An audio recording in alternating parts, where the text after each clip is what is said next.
Hey, Mr. Gray. Yes, sir. Can you put that down for me, please? What's the phone? Yes, put it down. I'd rather not. I like to have it recorded. Can you please put it down? I'm not touching it. I got it right there. Yes, I know. And I know what that phone does. Please put it down so it's not recording me, please. I'm going to go ahead and record. I know it's my right to be able to record. Excuse me? I know it's my right to be able to record. No, not to record me. Yes, sir. Audio and video. No. I'll let you know when I first pulled up. No. Citizens have the right to film public officials. It's First Amendment protected free speech. Put the phone down, please. I just got it sitting there.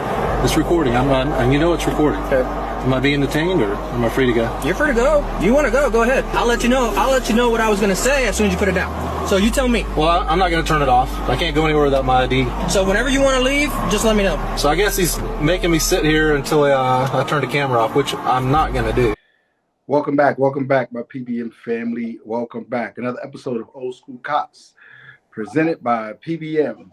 You got the three-man squad tonight. It's like the OG said. You guys know us by now. I ain't gotta break down all the accolades. You send a video in, we give you the assessments. The best law enforcement group on social media and television, right here. You got nearly 100 years of law enforcement experience. Listen, I appreciate you guys sending all the videos in, and we want to actually add you to the actual program. So what I'm going to do is put a number in the link in the bio, and it will lead to a link. It will be the breaking news link. So you're out and about, you see something that you want to report, all you do is hit the link and start recording.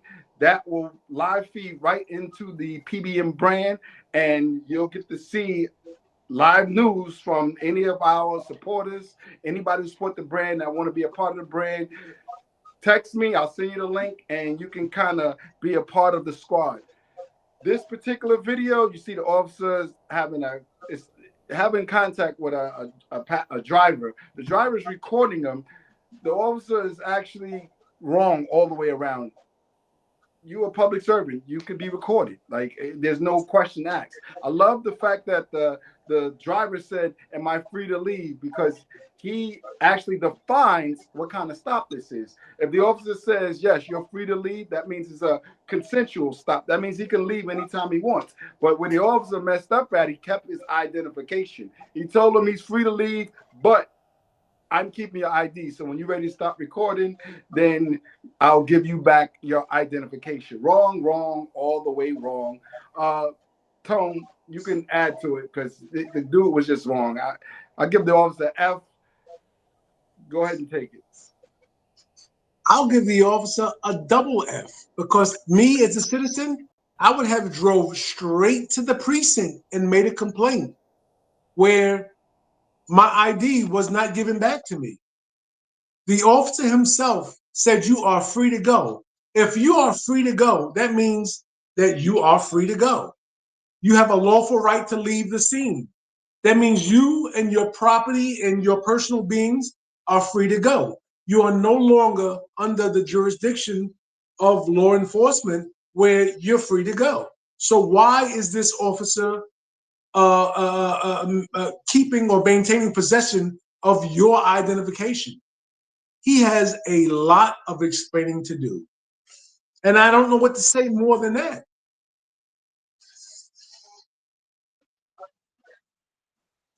I'm going to take it one step further.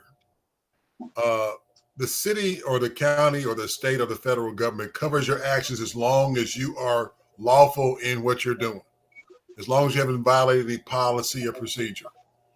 It is always best, especially when you told a bad gun, to make sure you have liability insurance that covers you outside of what you may or may not do right or wrong.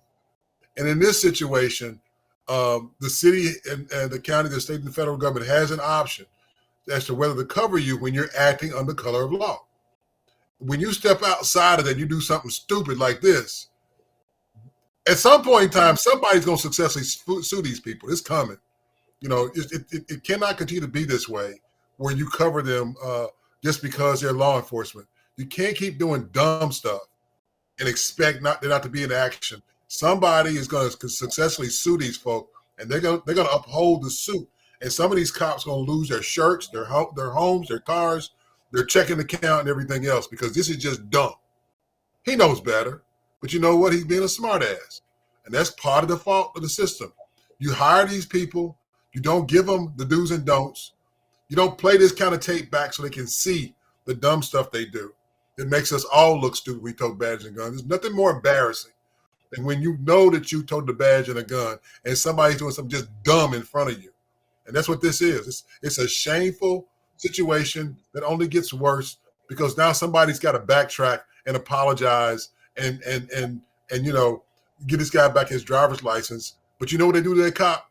They'll put him in a bad neighborhood because it's easier to get away with stuff like this when you're dealing with minorities than it is to be, out in the better parts of town because those folks will complain. He knows he can be videotaped. Matter of fact, he's got his own camera on. The kid said the other day, made a comment about you're in Florida and you can't record. Cop, you can't record me because it's against the law to record me without my permission. No, you're a public servant. You're on a public street.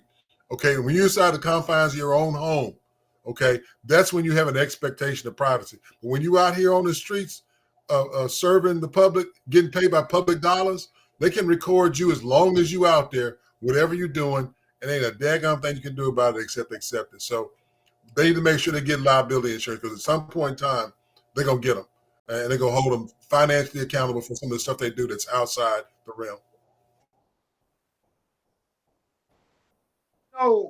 On the state level, you don't normally see, I've never heard of officers, police officers, and you've done both. You've done state and you became a Fed.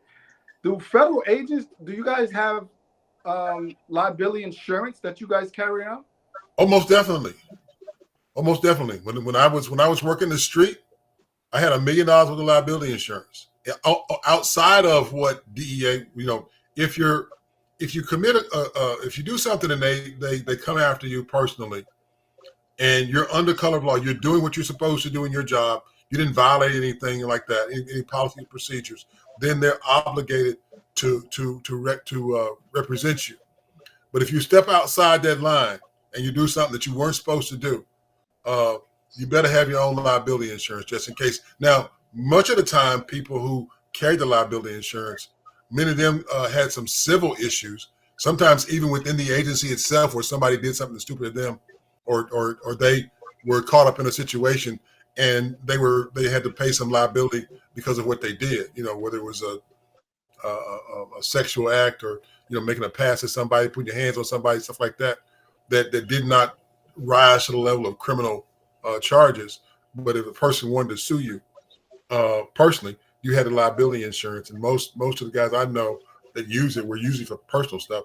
Rarely did we have anybody really get caught up and get sued, for what they were doing on the job, because most of the time, every once in a while you had somebody do something stupid, but most of the time, guys were in legitimate shootouts and folks filed charges against them and the government had to represent them. But the cities they cover their own liability. Most of the cities are self-insured. And that's the thing that gets them is they'll settle a suit anyway, just to keep from having to deal with the litigation. They'll settle a lawsuit and pay it off. So that's another issue by being self-insured. Joe. Yeah. I just wanted to ask Ted, right?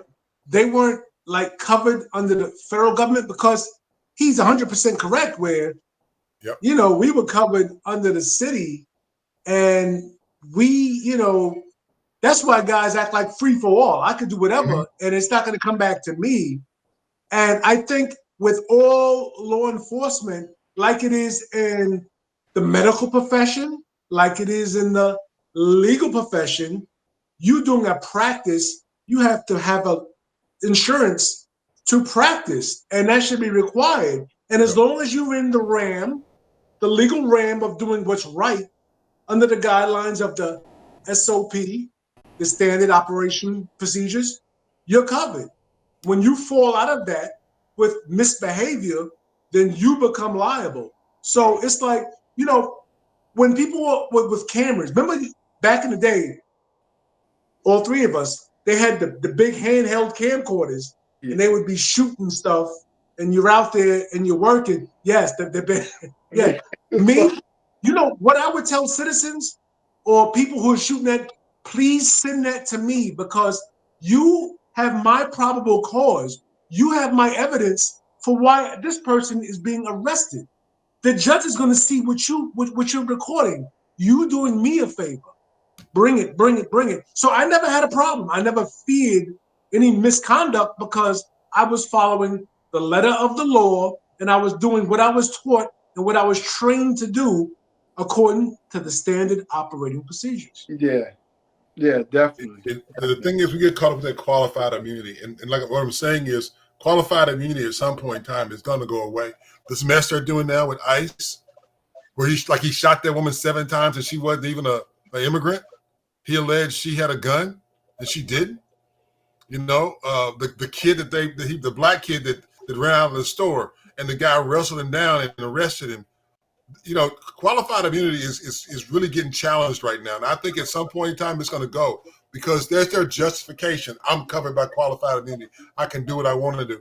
And I don't care how you look at it. At some point in time, it gets so egregious that the court is not going to have a choice but to lift it because there's so many bad things happening. You know, my wife today, there were 123 kids not in her school today because ICE is in that part of town locking up their parents. Okay, so 123 kids didn't show up today because ICE is in the area locking their parents up, and they have now a standard operating procedure for schools. If ICE tries to come in your building, I don't know what it is. I made some recommendations to them. We'll see what happens, but it's coming because we got some schools in DeKalb County where I live where 67% of the student population is Hispanic.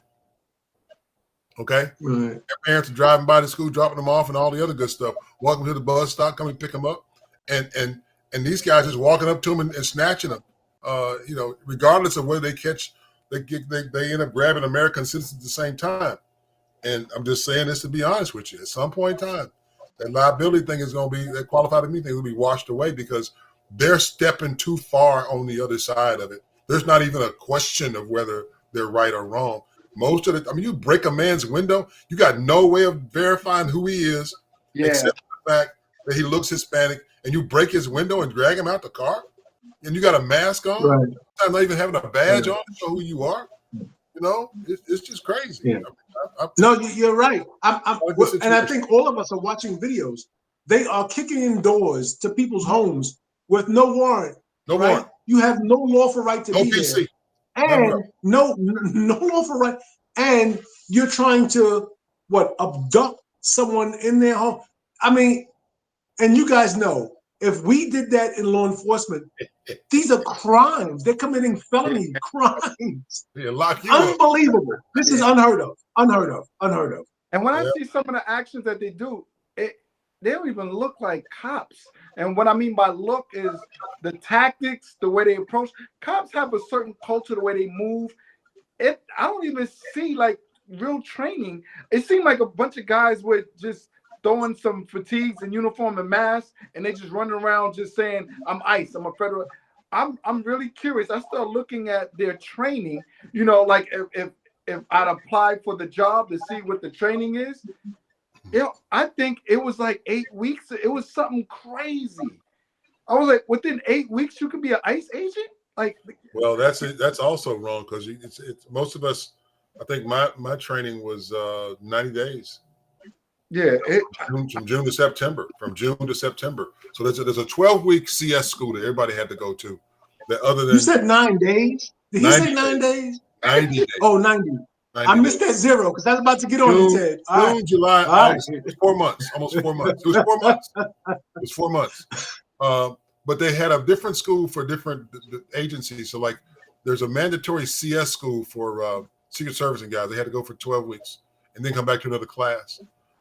Right now, what they're doing is they're just hiring folk like crazy. But you're right, Joe. They are taking folks from different law enforcement agencies who've never worked together, and they're going out and doing this ransacking, just reckless abandonment. We're gonna stop anybody, ask you who you are, and if you don't want to answer, we're gonna lock you up. Now, here's the thing that we keep forgetting: when they do violate the law and they are prosecuted or they are brought into civil litigation, or they do civil litigation because they violated their rights, they're going to win. They're going to settle the cases. Guess whose money they settle the cases with? the taxpayers. Our money. Taxpayers' money. That's right. And that's the sad part about it is. And then when this guy leaves office, this is what he's going to do. He's going to pardon all of them, every single last one of them from criminal charges in federal court. And notice I said federal court, Right. because nothing stops the states from charging. Right. If they learn their identity, like the guy who shot the woman 7 times, he's going to get prosecuted, and they're going to try to pull the case into federal court to try to dismiss it. Federal judge is going to say, "Oh no, we're not covering you. You're on your own. Right. You shot a citizen." But you know, it's interesting, Ted, to what you're saying as far as that. And Joe, you remember where they were trying to keep a record of officers. Remember when they had a database where when you do wrong, right, you cannot go from one department to another department. The Trump administration came in and wiped that out and said, now it doesn't matter. So now you can go from one department to another department to another department. There's no record, and you can do misconduct along the way, and there's no accountability. And guess, like you said, Ted, guess who picks up the bill? Yep. We the people, unfortunately. You heard it from the squad, my people. As always, if you got a gripe with law enforcement, take it to the courtroom. Side of the road is not where you want to be for them. They have home court advantage. They will win all day, every day on the side of the road. Your win is in the courtroom. You should have more officers getting suspended, terminated, and charged more now than you've ever seen in history. So make the playing field even by taking it to the courtroom. Be safe. See you next video.